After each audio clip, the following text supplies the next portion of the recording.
When we usually think of brands, we think of products, a drink, a service, an app, a gadget, something to buy.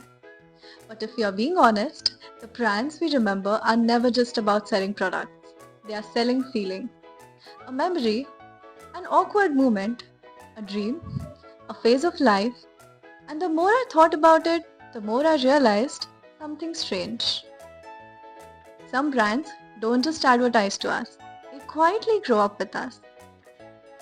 From childhood nostalgia to school embarrassments to adult expectations, city chaos, digital overload, and finally the comfort of home. This is not just a story about five brands. This is a story about growing up.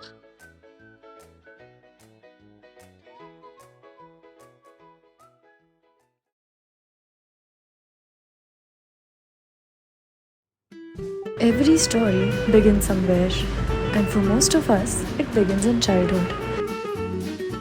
Back when time felt slower, summer vacations felt endless, and the biggest problem in life was deciding which color to use first. And that's exactly what Camel crayons understand. Camel doesn't just sell stationery, it sells imagination. Through its storytelling, Camel takes us back to a version of childhood filled with coloring books, school art periods, drawing competitions, unfinished sunsets, and the simple joy of creating something from nothing. Basically, Camel looked at our childhood and said, what if we made memories but in 12 shades? Storytelling technique used here is nostalgia, but in a slightly different way. Instead of reminding us of taste of place, Camel reminds us of the feeling of imagination, creativity, and freedom. Nostalgia works because it does not just remind us of people in the past, it makes us emotionally return to it. Camel also uses conversions effectively by extending its storytelling beyond just traditional product advertising. This allows Camel storytelling to move across multiple platforms while staying rooted in the same idea, creativity. But of course, childhood doesn't stay colorful forever. Eventually, we all entered an era best described as public embarrassment.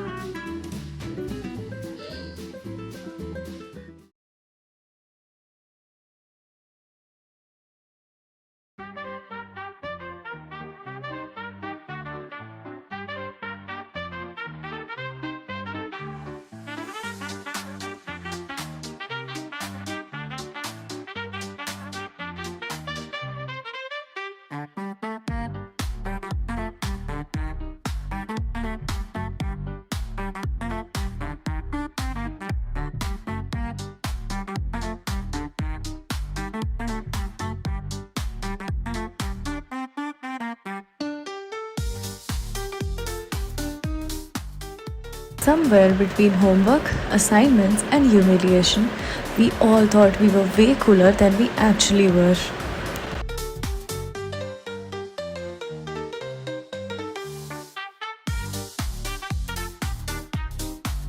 And that is exactly where the word Tic Tac slips into. Its storytelling often revolves around one simple idea, a slightly awkward situation, a moment of hesitation, and the need to feel just a little more put together. Which is honestly very real because teenage life was basically just trying to act normal in front of people while internally panicking. The storytelling style here is humorous, socially awkward, and situationally relatable. Tic Tac works because it taps into those small familiar moments, whether it's trying to make a good impression, navigating a social situation, or simply wanting to feel more confident. TikTok also benefits from convergence because its storytelling naturally fits across multiple media formats. Since its brand identity is built across quick, recognizable social movements, the same idea can easily translate into short apps, reels, memes, digital content, and shareable social media storytelling. Its communication stays light, youthful, and easy to consume across platforms, which helps the brand remain culturally visible beyond traditional advertising. In this way, TikTok storytelling becomes a part of everyday digital culture, especially among younger audiences who engage most with short-form personality-driven content. And when people see their own awkward little moments reflected in the story, the brand becomes much easier to remember. So if Camden represents the imagination of childhood, TikTok represents the awkward confidence of growing up. And one day, Without asking us, life got serious.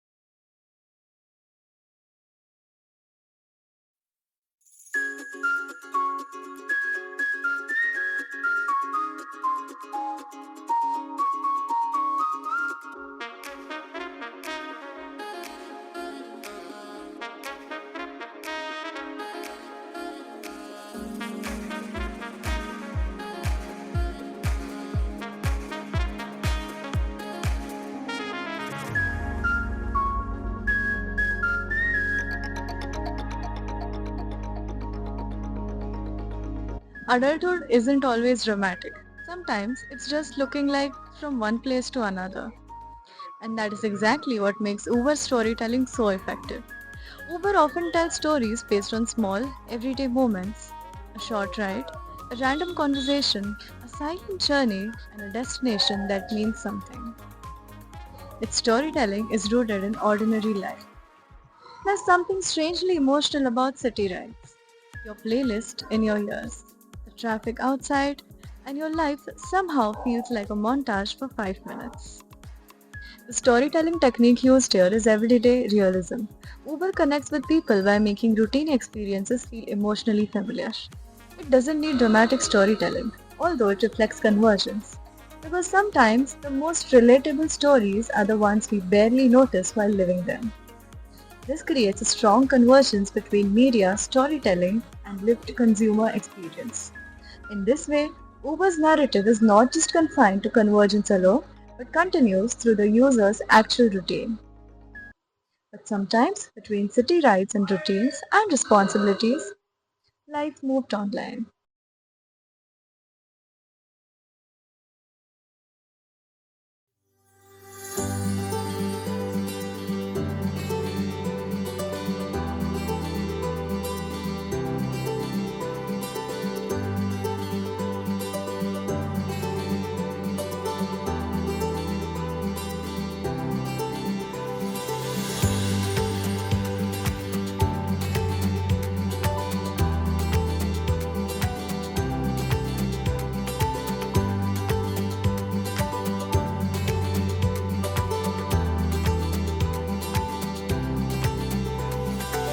Duolingo doesn't tell polished traditional stories. It tells chaotic, meme-driven, internet-native stories. It uses humor, absurdity, trends, and a very dramatic green owl to create one of the most recognizable brand personalities online. At this point, Duolingo isn't even an app. It is an emotionally manipulative word. The storytelling style here is digital personality and meme culture, which stands out as the strongest example of convergence in modern branding. Instead of talking to the audience formally, Duolingo talks like the audience. That is what makes it so effective among young users. The brand's personality remains consistent across all of these spaces, creating a unified and highly recognizable digital presence. It proves that modern storytelling doesn't always have to be emotional in the traditional sense. Sometimes being funny, self-aware, and culturally fluent is enough to create strong brand recall. But after all these notifications and memes and internet chaos, there is still one place we all come back to.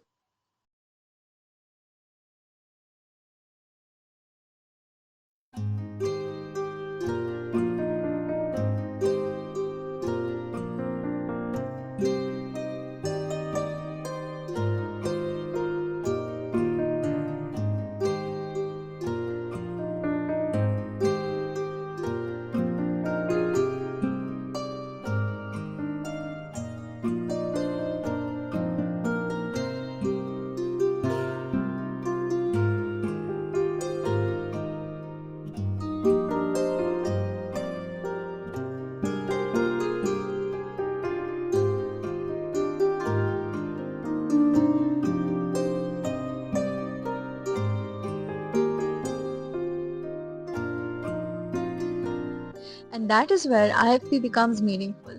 IFP doesn't just position itself around appliances, it positions itself around everyday care. Through its storytelling, IFP connects itself to the routine that quietly holds a home together. Clean clothes, shared meals, comfort, convenience, and the invisible system that make daily life easier. What makes this interesting is that IFP storytelling is not built on dramatic emotion. It is built on something much subtler, the comfort of reliability.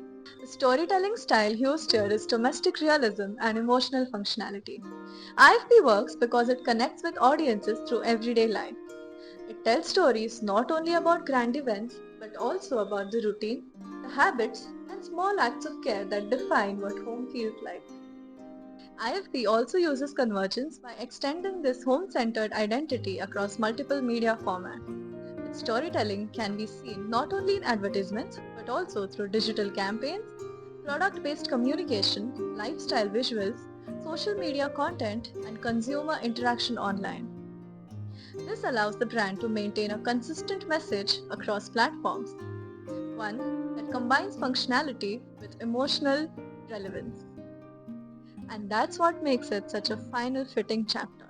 Because in the end, growing up is not just about movement. Sometimes it's about finding your way back to your comfort.